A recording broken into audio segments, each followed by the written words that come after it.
Welcome back to Fire Emblem Engage. Last time, we talked about Saphir and Linden back at the Somnial, and now we're gonna go, River of Light and Dark, Sigurd's Paralogue. Now, this could be either pretty easy or insanely difficult. We'll see, because there's a certain optional thing in this map that, I might want to try, because I'm crazy, and I want to show everything. The Holy Knights. There's something unnatural about this place. That's kind of weird. This almost makes it seem like Aaliyah's like a Kaga detractor or something. You feel it as well? I've no explanation for it. Yet this place bears a great resemblance to Chalfie. Chalfie? I've never heard of it. Is it somewhere in your world? Correct. It is my homeland. I had once thought to lead a quiet life there in Chalfie, alongside my wife, Deirdre. Okay, there we go, that's the pronunciation. I had a feeling he said it at some point. Though, you only met your wife after you had already gotten involved in a big continental war, so by that point, you'd kind of already given up the quiet life. What happened? Deirdre was kidnapped by followers of a dark faith. Her life was twisted to their desires. And hence starting the meme about women getting brainwashed in Kaga games. Although, I think technically Tiki did that first. Although there was Delthea and Echoes as well. Wow, okay, yeah, Kaga did have a thing for that now that I think about it. She was to aid in the resurrection of a dark god, heralding a new age of terror and destruction. And what Sigurd doesn't mention is, the rebirth of the dark god involves incest. And for those who haven't played Fire Emblem 4, I'm going to give you no context. What? That's awful. Oh, Aaliyah, it's even worse than you think it is. Yet there was still light. Still hope for our future. How so? I believe I shall share that part of the tale with you following the trial. Take up your weapon, for I am the trial that you shall face. Overcome this trial, and our bond will grow. My power will become yours. You shall gain the power of even greater horse. And we have to fight in this place that is like your homeland. There's significance to that. Correct. Now earn it. Show me that your skills are sufficient to surpass my own. I'll take you down, Sigurd. I'm giving this everything I have.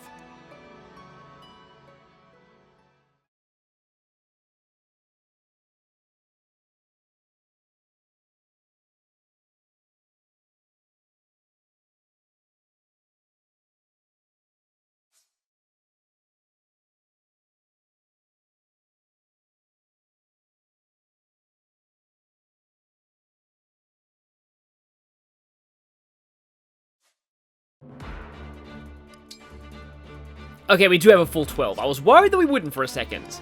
So let's check the map first up. This map is actually based on Genealogy's Chapter 10, but only a very small portion of it.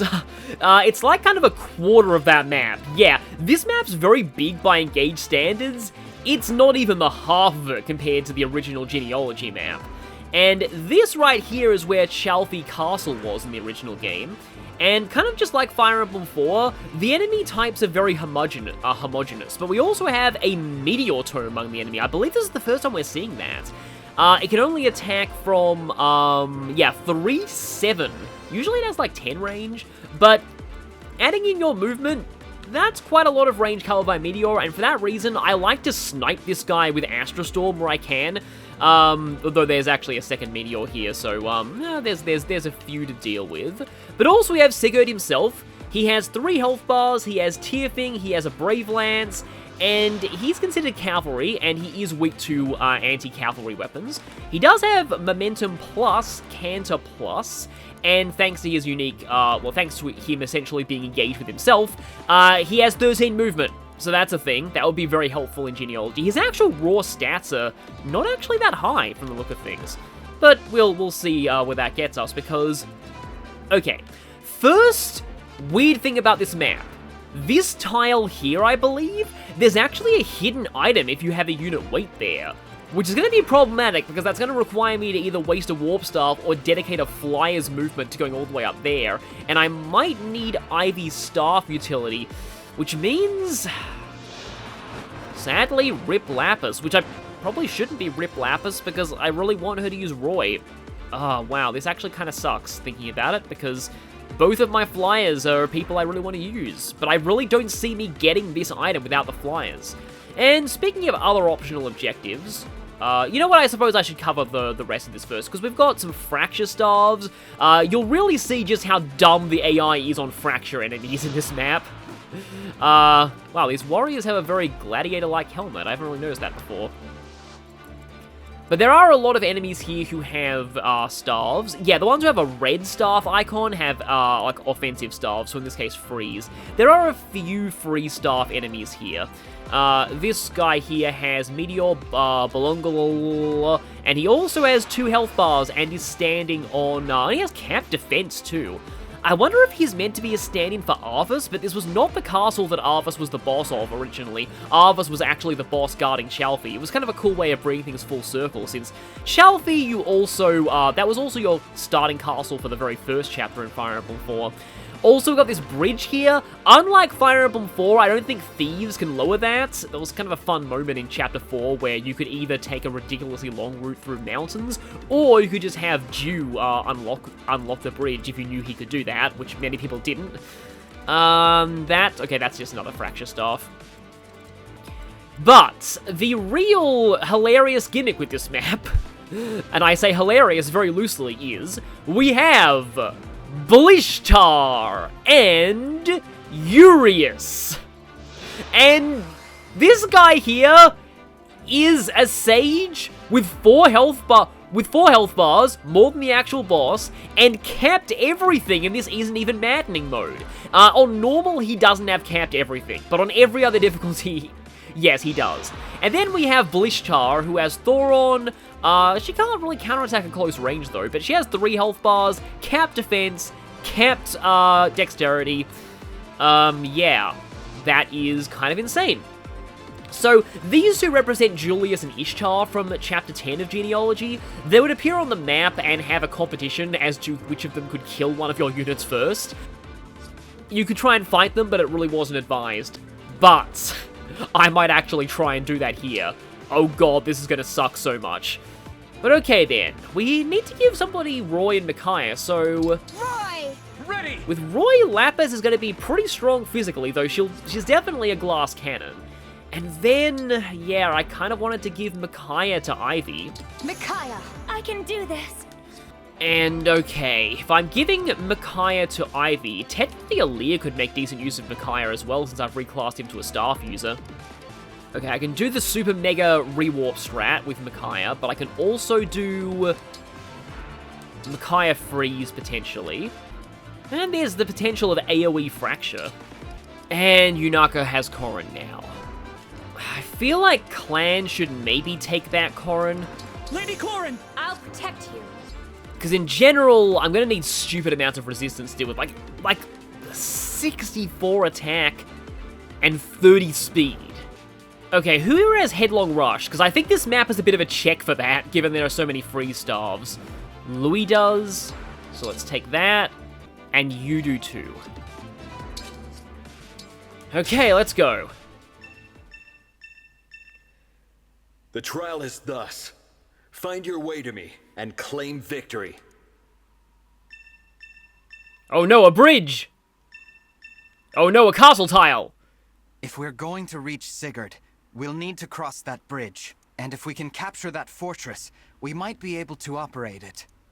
Just like in Genealogy, they want you to capture particular castles before you can progress with the map. Of course.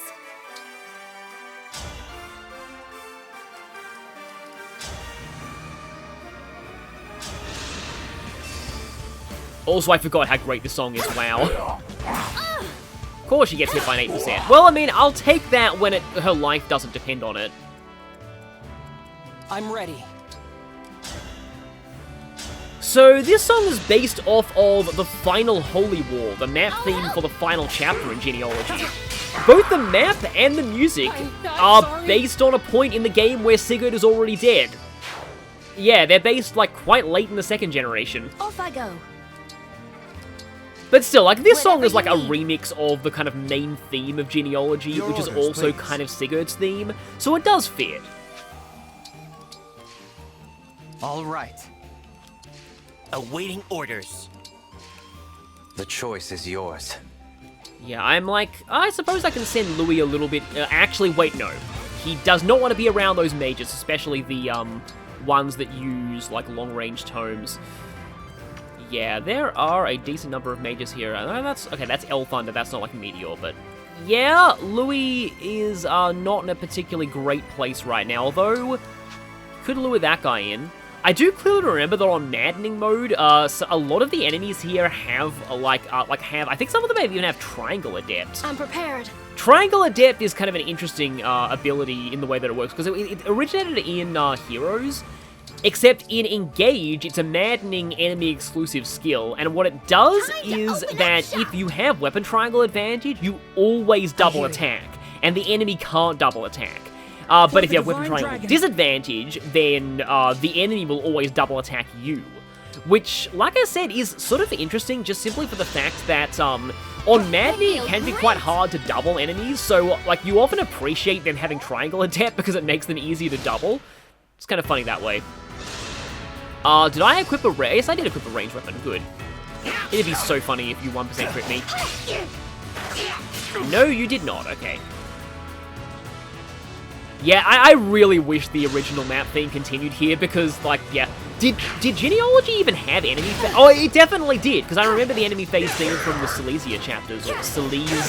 I don't know how it's actually meant to be, like, officially said in English, but, like, I used to call it Silesia because of the, Oh, dear.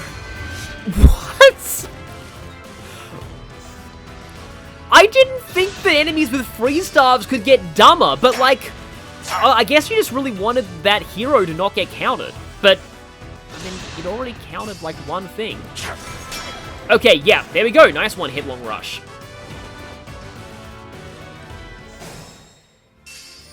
And we're actually seeing Lapis's good resistance put in work here, which is kind of rare.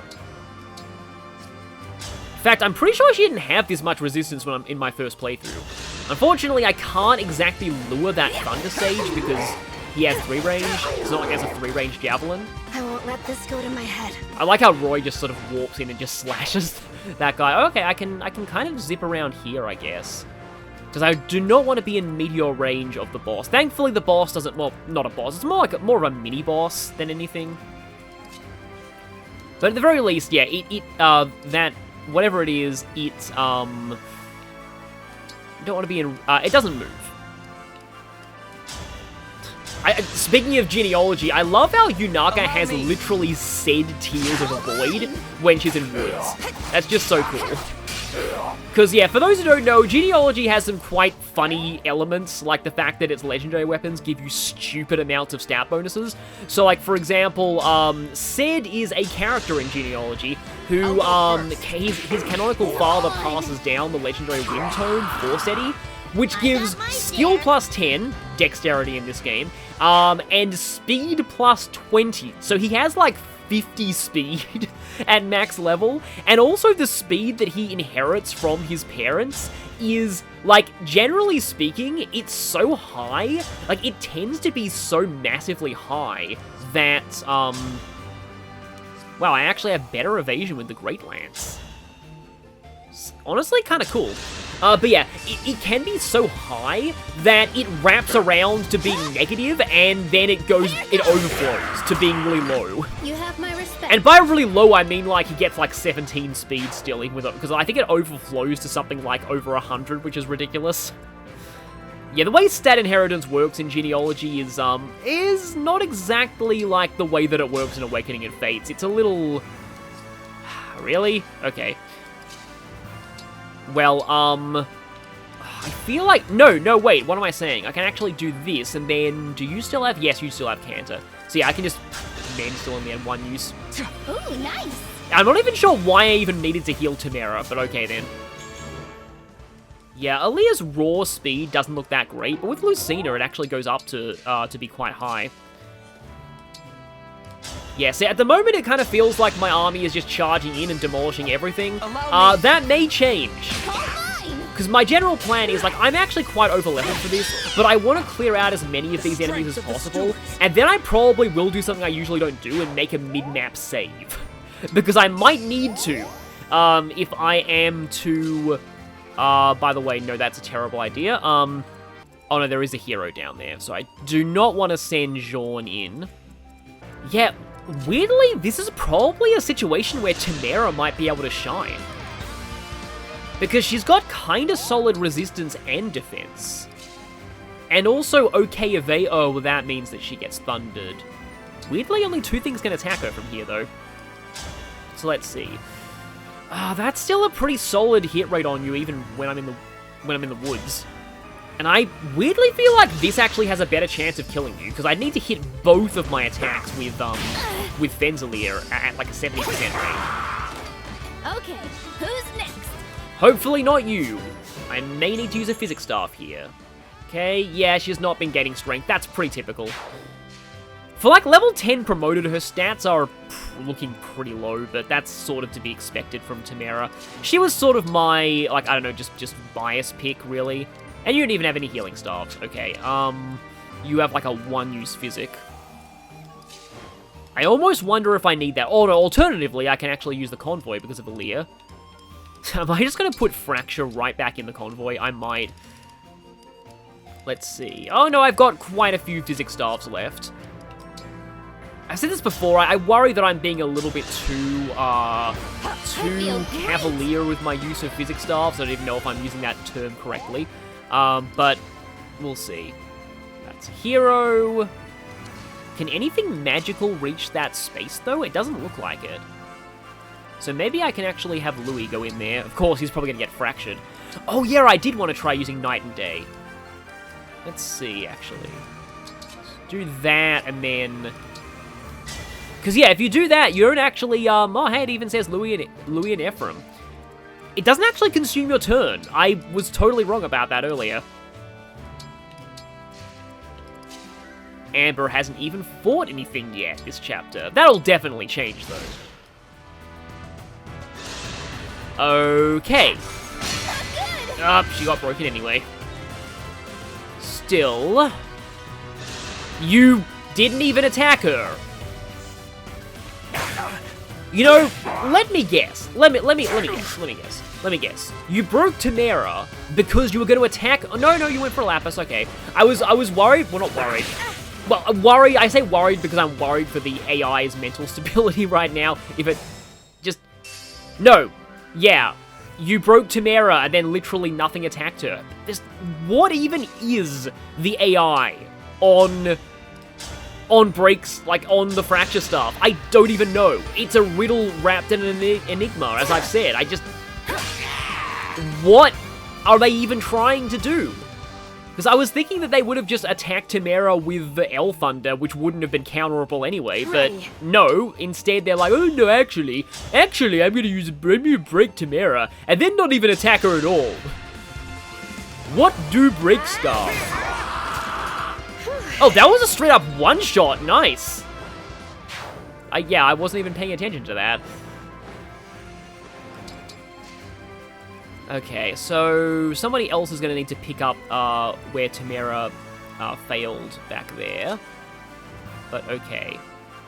Yeah, I weirdly just want to dagger you with... and yeah, I believe this would be loot. No, I got Solar Brace now. Because I switched over to Ephraim. Was that too much? So, yeah, you are no longer doing damage as a proportion of defense. Yeah, it's Solar Brace now. So I do have to remember that, because I do like Bravery on Louis, because he already is tanky enough. And then I like Solar Brace for recovering his HP. Uh-oh. Okay. Oh, no, that's just you. I believe these two don't aggro until you get into range of them. Or rather, that's my desperate hope. I think Elfire can do this. Yeah, you are a little bit dodgy. But only one of those needed to hit. Bond 16, that's just a, let's maybe not get hit by that axe. Yeah, see, this guy right here, he's surrounded by these rocks. I like to snipe him from over the rocks, but I've had issues with doing that in the past. And by the past, I mean on maddening difficulty. Although, speaking of snipe, like, absolute emphasis on snipe here, because I might be able to... Hi there. A fly just flew onto my... it's spring coming on summer where I live. Just flew onto my microphone. So... If I go here... I get a meteor dropped on me. Which might not be good, however... Yeah, when I was saying, speaking of snipe, well, I have perfect accuracy with this, and I hit you for, like, your... even more than your health in damage. Just like a hero. I wonder if these enemies are, like, all extensions of Sigurd, and if they're aware of how strong Amber is, and that guy was, like, immediately being like, oh no, I'm the one who has to fight Amber? Oh, I suppose I could try and send Jorn up here. His resistance is pretty overkill.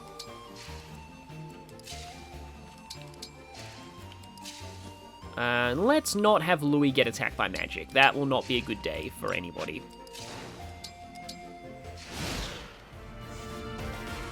Yeah, I saw that coming a mile away. Okay, well, at least you dodged, though. And you are going... Okay, you're not gonna... And that still hurts quite a bit, but... Still. Oh yeah, you chain guarded. And... Ow! Yeah! Also, that Spell Harmony, for some reason, I don't really find myself using Spell Harmony all that much. But it can be kind of useful. It's the level 5 Sage skill, so we might be seeing that on Jorn later. If unit initiates combat with a tome, grant attack equal to number of adjacent allies with tome. So, like, it's kind of like some of the other, like, abilities that benefit adjacent allies. I just find, I don't know, sort of better, but okay. You can actually counter me because Elf Thunder. And it's not entirely like, when you go in and attack this guy, you generally want to finish the job quickly. Otherwise bad things can happen. I think I'll try for this, though. There's not a whole lot I have to say. Oh, Alacrity, of course. Keep thinking about that. There's not a whole lot I have to say about the actual map music here, because it's pretty much just straight up, the final Holy War. There's not really that much of a difference between this and how the song... Like, I mean, it's... If I were to engage, I could use the Binding Blade on him. Or I don't have the Binding Blade, because I'm not above Bond level 10 with Roy. Okay, yeah, I definitely have a certain other paralog on my to-do list after this, but if I... Oh, that would have been really, really great if that could have... But, I mean... Emblem, engage! I don't really want to... I mean, I have Emblem energy close by. I'm just thinking, oh yeah, if I surge, I can actually snipe you and stop you from chain guarding. Stay focused. Yeah, Meteor is still super dangerous, though, even with... how far can Seedol get? Just like even Still good. To somebody as generally amazing as Amber. I think, though, yes, that is indeed a one-shot. Just barely, though. I'll go first. Come on! I will actually say, Louis is doing a pretty decent job. My apologies. I was, like, he definitely fell behind a lot, but I'm actually kind of liking him at this point. Oh, wow, that's a 1 round, with perfect accuracy, too. Well, thanks to that Leap Engrave. Kind of funny that I'm using Leaps Engraved in Sigurd's paralog. Thanks for the business! 1 rounding standard enemies with a Radiant Bow. That is just something kind of nice about Anna, even though it's still, you know, I mean, I know Anna's not, like, the greatest of characters, but still. So I wonder, now that Chain Guard is down, I might be able to finish off the Meteor guy with a combination of Alchrist and Amber. I'll probably want to heal Amber first, though. Because I'm almost positive that Amber will be able to... Yep, he will completely devastate a health bar. So as long as I take out 1 health bar, How much does Nope Mulligar Astra Storm barely does anything? Although, actually, Astra Storm does quite well against you. The problem is, I don't think there's a way that I can make this work without, like, Warp Staves. Although, speaking of Warp Staves, I can technically do, like, this. Sure, why not? Blonde-haired Ivy with Micaiah is, yeah, it's kind of... I still wish you got the full-on silver hair from engaging with Micaiah. Okay, actually, how about... Because if I do this, you get Draconic Hexed. I'm not sure how much of a difference that's going to make. We'll see.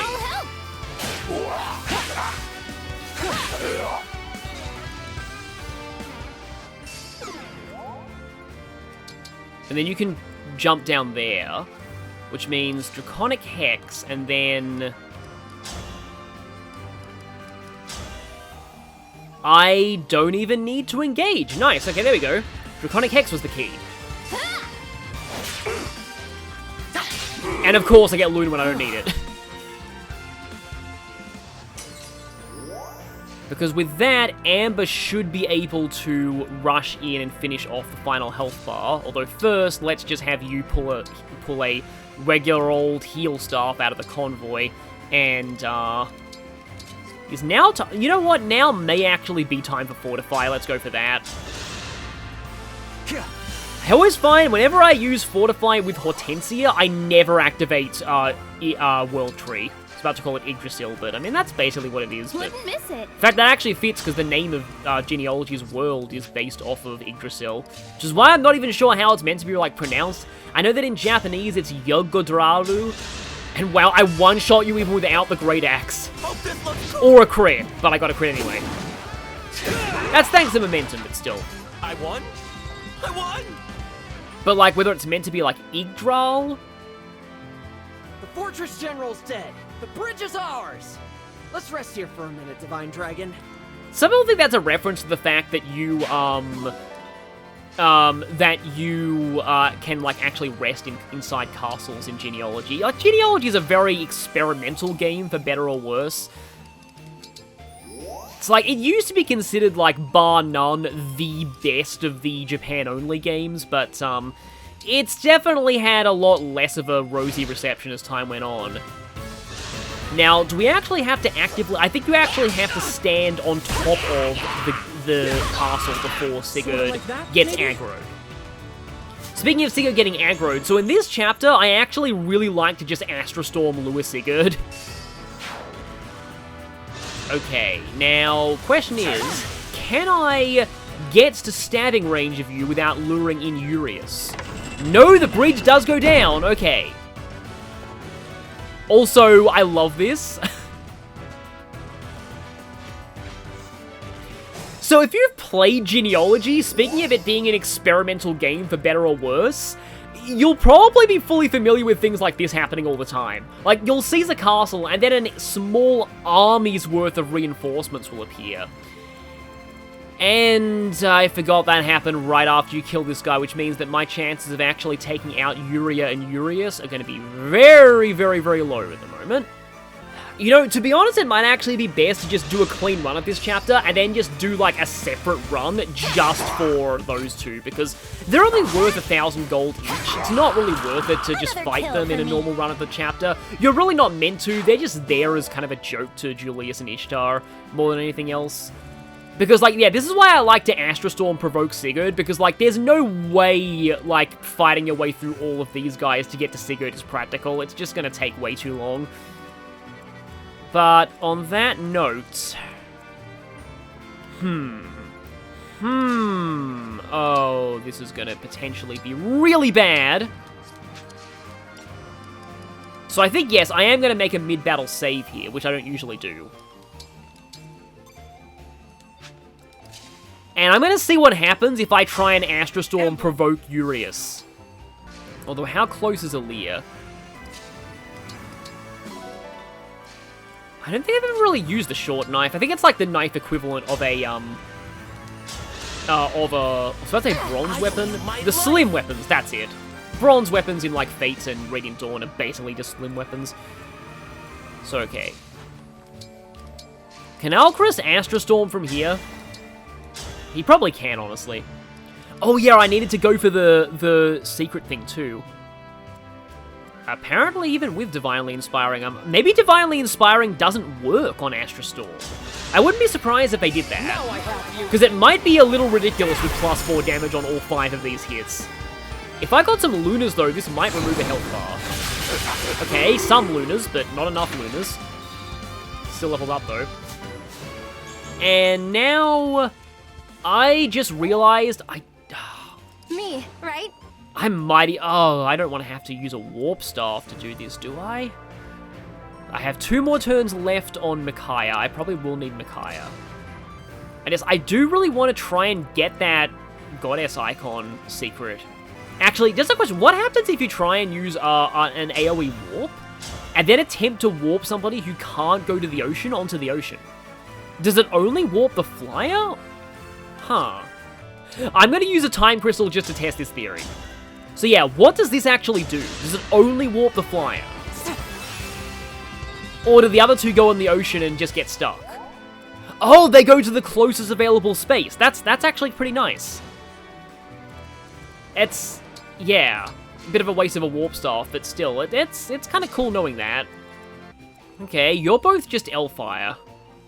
Oh yeah, with Divinely Inspiring, Timera should be able to take both of them.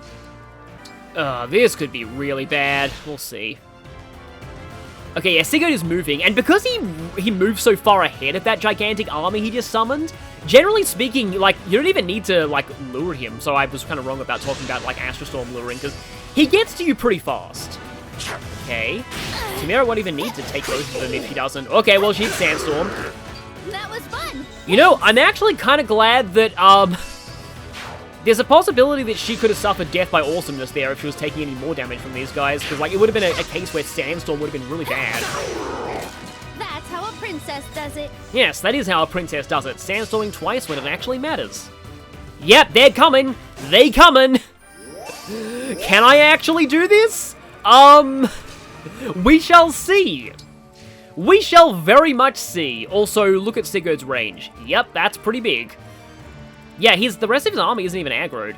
Okay, so, oh my god, this is so horrendously dumb.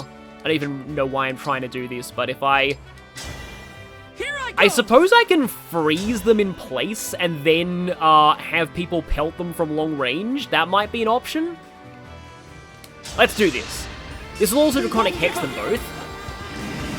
Yeah, if I'm actually able to do a clean take of this map, beating Urius and Blishtar and Sigurd, that's gonna be amazing. Just, like, if there was ever a don't try this at home moment for one of my playthroughs, this is it. Like, this is like the equivalent of, like, taking on the Reaper in Persona 3 without cheesing it. Also, Jorn will do basically nothing because their resistance is ridiculous. Oh yeah, I did kind of want AoE Fracture for this. So just as a test, how screwed am I if I get hit in the face by Julius? 30? I don't actually die. You know what? If I swap over to... If I use Night and Day...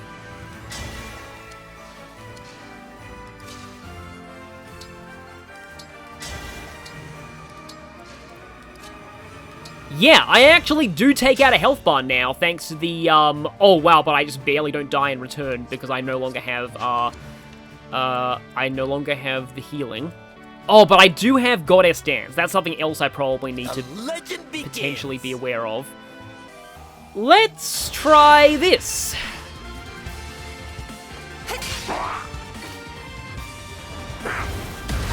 Ow!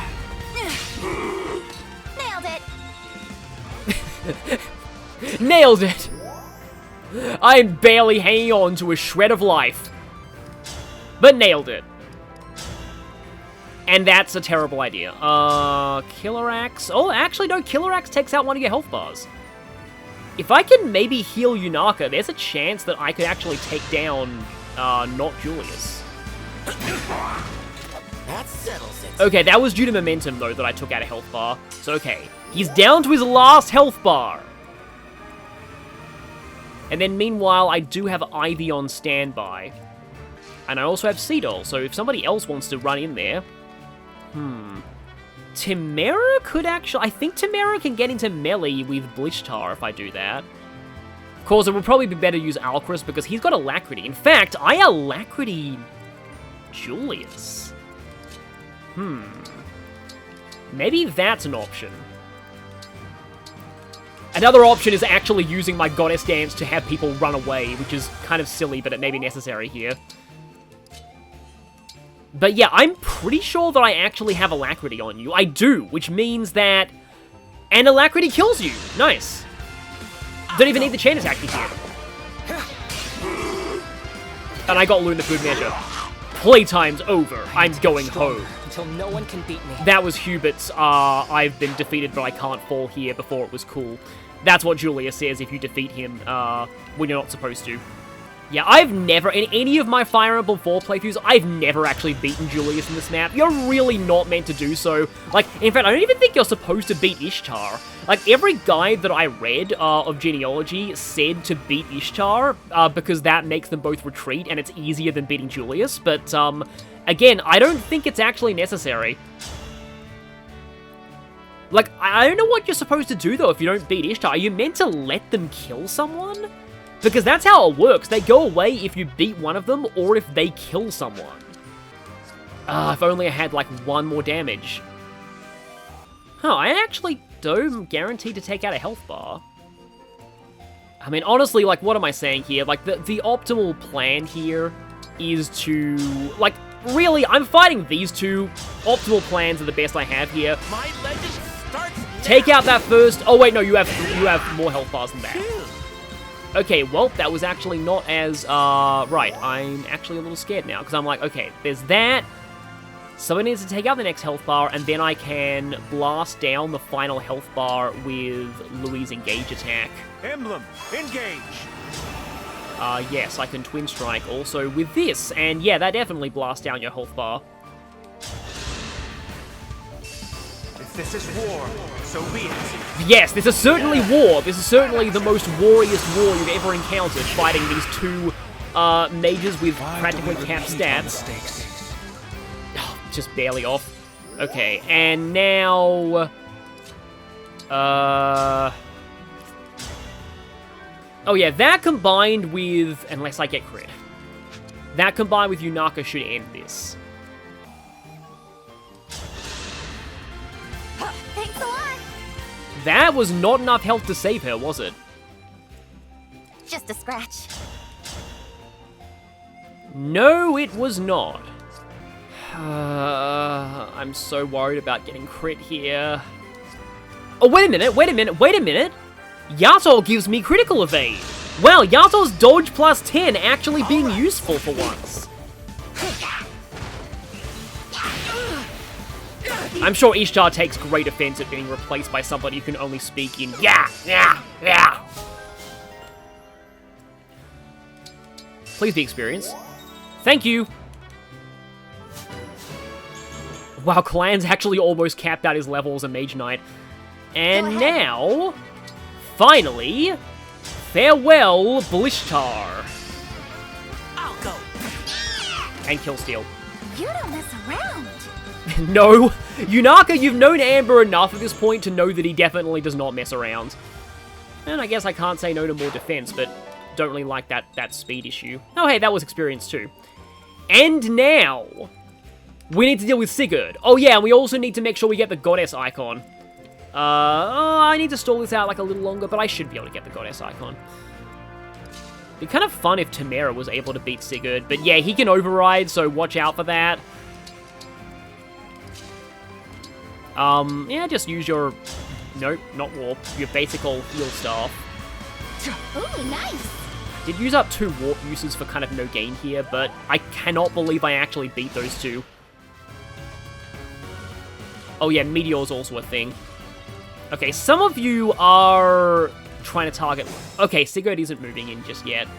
I think Sigurd does like to, like, get his override on you. I think if I go there, I'm still going to be able to reach. Yeah, Meteor is still very strong. It's just like... Although, hang on a minute, I can probably just, 6 damage override, wow. How about I try and chain guard? Yeah, let's do that. Or, use... Nah, why not engage? Lend me your... Bonded shield. Well, I suppose Alcaris can get him the bonded shield. That is Meteor. But that's also bonded shield. And Clan has done enough. He can afford to have a rest now.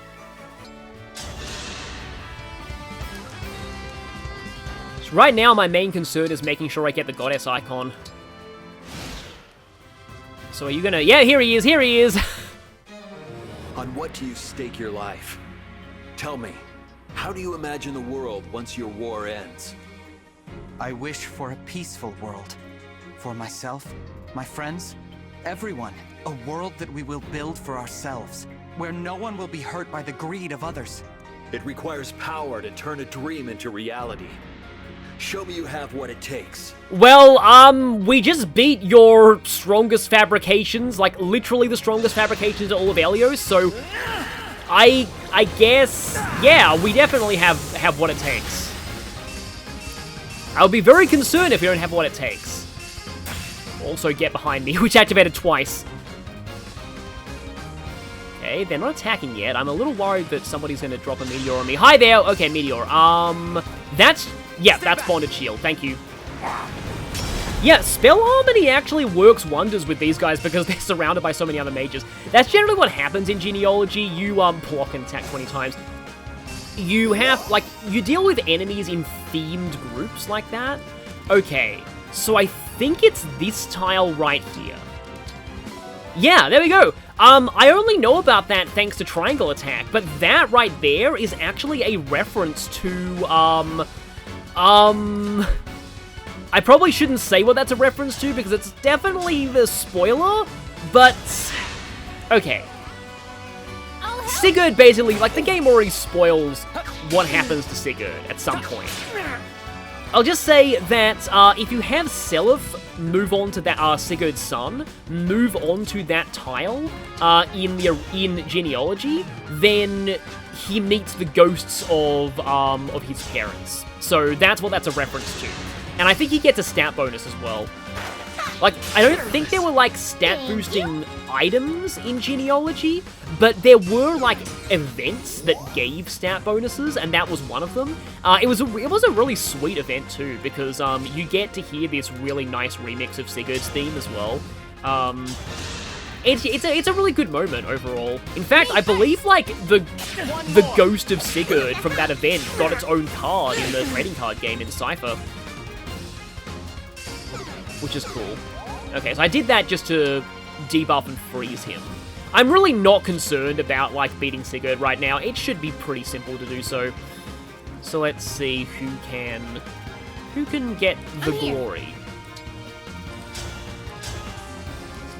You know, defeating him with Leaf's engage attack would actually be kind of appropriate. It's sort of like the whole passing the torch to the next generation. Okay, let's hit you with the rapier. Was the rapier even in Genealogy? I want to say it wasn't, but I could be wrong about that. I feel like there's a chance it could be. We have you all to thank for this. Okay, actually strength, and also we have allied defense, which is actually a pretty cool skill. I probably should have used reposition more, though, as a general. It's one of those skills that I just forget about a lot for some reason.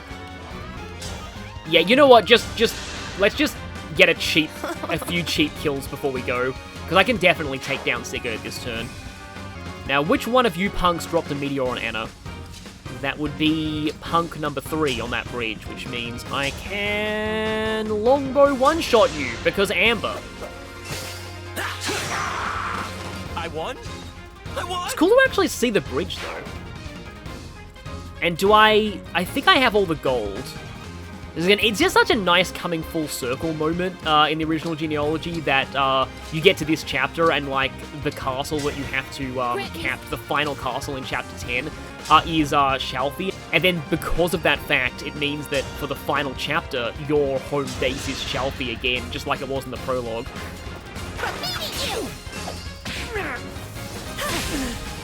Yeah, in terms of like my gameplay and story rankings, I think there were a few things that kind of prevented Genealogy from earning the top spot for me in terms of story. There's a few awkward aspects of it to me that I don't think have aged all that well. That's maybe the main reason why it doesn't end up there. But I do think it's generally a really nice story as far as Fire Emblem games go. Like Sigurd said, it's one where a lot of really dark things happen, but it's also hopeful. But yeah, No, the MVP for this one I think was Clan for debuffing Julius and Ishtar. Well done. You have passed the trial with a stunning display of skill. It would be really cool if you had different dialogue if you actually beat the Julius and Ishtar enemies. I didn't do it alone.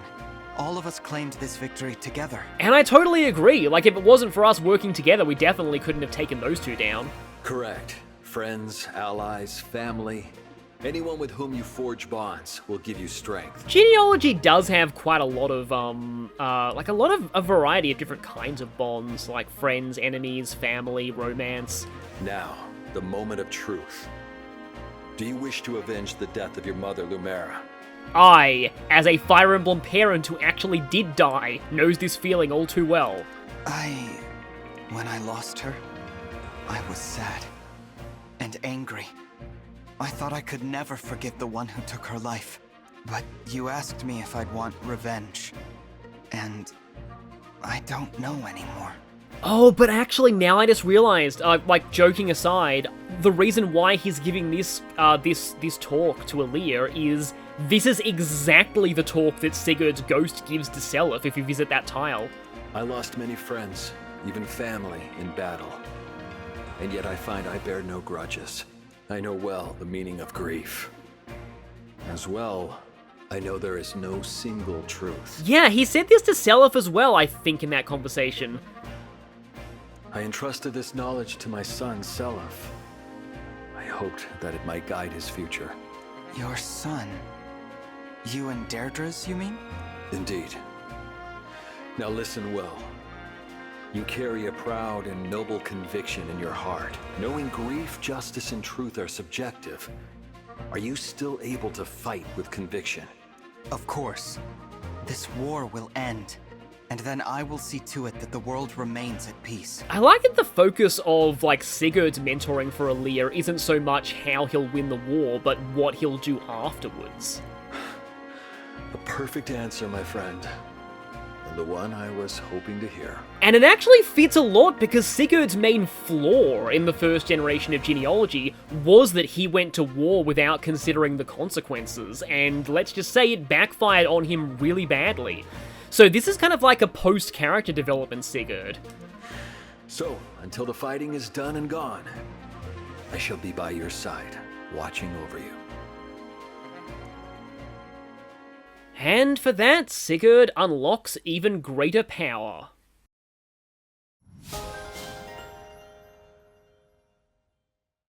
Sigurd's maxed out stat boosts are Dex +4, Defense +4, and Build +3, along with the Move +1 he always had that sadly never goes up at higher levels. Being one of the few emblems to raise Build is a legitimately useful niche he has. At Bolt level 13, he gets Canter Plus, same as the regular version, you just get to move 3 extra spaces. But every single space counts, and at Bolt level 17, Momentum gets a bit of a strange upgrade. It works the exact same way it used to, except now it no longer caps out at a boost of +10. So if you move a crazily far distance, you can potentially do higher damage with this now.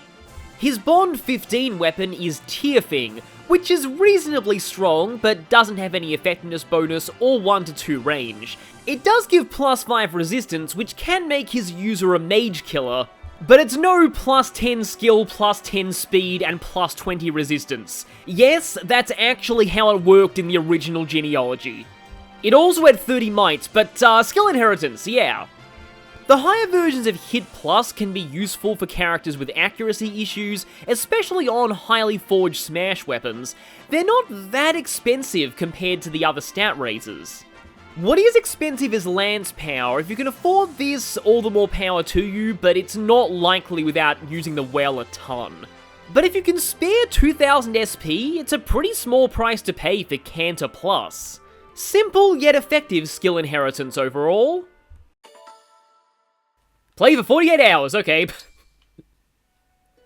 Genealogy of the Holy War was the second Fire Emblem game, the second Japan-only Fire Emblem game that I tracked down and played. The first was Binding Blade, which is actually kind of fitting since I want to go for that Paralog next. Didn't even consider it that way, but oh wow, that's dark. That's really dark. I mean, I guess, yeah, there was a lot of fighting here long ago, but this is not the same place that it was, in Genealogy. So when I first booted up that game and played it, honestly, I hated it. Wow, yeah, this place definitely does have a storied history. Yeah, no, you didn't get the tier thing from the Sigurd event. Anyway, any more would be spoiling. Because, you know, like, if you know, you might, like, the general plot beats of Genealogy have been spoiled a lot in Heroes and in this game, but how and why they happen, that's definitely something special to find out. So, back to, like, me, when I first played, I actually hated it. I thought the graphics were really bad, even the music I didn't really like. But then I stuck with it, and then I just came to really enjoy my experience. It's a bit of a, like, I haven't actually played Genealogy for a very long time. In fact, I actually think the last time I physically played was, yeah. So I'll get into that later. But I don't know how much I would enjoy it now. The thing about it now is that, like, the way that many people see it, they're like, oh, you know, everyone with a horse, like, you, okay, I'll just have to praise Alchrist here, though. Alacrity was so good against the Julius analog. Like, that was just great, being able to actually take him down without getting countered. So yeah, if you know the skill system, you can win battles against much more powerful foes, like this. Did I talk to you already? Well, I suppose in the original Genealogy, you could train in castles. With the maps being, with the maps being so big and yeah, a lot of people in the community these days think that mounted units are just kind of, just not so much like broken, but the sense that non-mounted units and some of my favorite characters in Genealogy, like Lewin and, oh no, we've adopted a rabbit. Let's not adopt a second rabbit, otherwise the entire Somnium will be full of them. Are foot units. Like, again, Lewin is the father of Sed. He's the one who passes down for Sed. He's the original user of it that gives, like, plus 20 speed. And it's just so fun to just charge him into a horde of enemies who have no chance of hitting him, and he just dances around them, literally, and just blasts them with Forseti, which also has 30 might. Genealogy is kind of, it's a very fun game. It's, like, not exactly the most balanced game, but it is a really fun experience, just because of just how there's a lot of really silly mechanics like that, like the legendary weapons, and things like the pairing system and inheritance. The pairing system is a huge guide, dang it now, and it's actually very punishing if you don't really know about it. And I get the feeling that if Genealogy was ever remade, they'd probably change some of the things about the pairing system, because let's just say there's some things regarding, some of the pairings, like, Sylvia and Alex. Sylvia's character in general, oh, I just saw a glowing spot that I'm not going to forget this time. Sylvia's character in general, she's implied to be pretty young, and it's generally handled realistically, but there is the fact that she can also marry and have children, and her, like, main implied, best romance option is also heavily implied to be related to her. I like to go with the canon that they are only distant cousins, but the fact that in their, like, main falling in love conversation, he mentions that he had a sister who went missing a long time ago, and if she was still alive, she'd be about Sylvia's age. Yep, nope, not even gonna think about that. But yeah, Dew as well. There's a conversation with Dew and Lachesis that I'm just like, okay. And I don't even know how much of that was, like, actually faithfully translated and how much of that was just early fan translations trying to be edgy. Because it was one of the very first Fire Emblem games to be fan translated. And that was back in the era where people who thought they knew Japanese better than they actually did would kind of just edgify all the dialogue thinking that was more authentic to the original script when usually it wasn't. But yeah, I'm sorry, I'm going all over the place with Genealogy, but like my thoughts on it are kind of complicated, but all in all, it's a really fun game. Even though it has a lot of strange eccentricities, and its story is also, like I mentioned, its story is pretty good. The cast of characters is quite small, most of them don't get a lot of conversations. Here's something that I do hope if they remake Genealogy. Make the non-Holy Blood characters, like some of the early joining ones, like Nowish, Alec, and Arden, make them more memorable and give them more dialogue, because I feel like Nowish and Alec are pretty much two of the most forgettable Red and Green Knights in the series. The only ones even more forgettable than them are the Thracia ones, who I sometimes forget they even are Red and Green Knights, which says something. But my final comment on Genealogy would be my own personal history with it on the channel, because that was the first, like, actual game playthrough that I recorded with commentary on the channel. I was inspired at the time by a channel that I followed called Hellfire Commentaries, which is, yeah, I don't think a lot of people know about them now, and, like, it's kind of sad to say, when I look back on them relatively recently, I discovered that they were never really that big to begin with. I don't know how many people here have heard of them, but they were what inspired me. And the first video I did for Genealogy, I edited with Windows Movie Maker. I did it via literally putting a microphone in front of my computer speakers. I didn't know how to record game audio at the time, and I edited them in Windows Movie Maker, so that was something. And the first video I did for that was actually partially scripted. Let's have some fun, shall we? But after that, I learned to gain more confidence. I did the commentary in post, and yeah, it was my first recorded playthrough. It was actually pretty fun, but there were a lot of delays, and then I ended up totally abandoning it because I don't really know why. Sometimes I wonder if my channel may have actually got more attention earlier if I had actually finished the playthroughs that I started, because New Mystery of the Emblem in 2012 was actually in 2013. That was the first time I ever actually finished a game that I started on this channel, which is kind of sad. I just started so many series and just never followed through.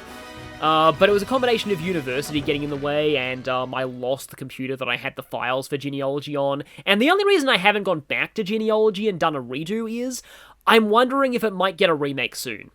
And if it does get a remake, I will certainly do a full revisit of Genealogy, and I'm going to do like a fully in-depth guide to it, definitely if it gets a remake, so look forward to that. That or Binding Blade are probably an inevitability for remakes at this point. It's going to be either one of them. I think there was a developer interview that actually said that there was a Fire Emblem remake in the works, but they had to cancel it when the 3DS was, like, its lifespan was over.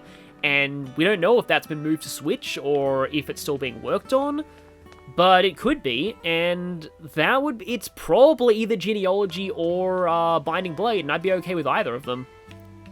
So yeah, apologies that my game thoughts here were a lot more rambly and disconnected, but I suppose that's kind of how it goes with Genealogy. My thoughts on it are very complicated, but overall it is a pretty fun game and one of my favorites in the series. It used to be my actual favorite, but lately I've come to like Radiant Dawn more.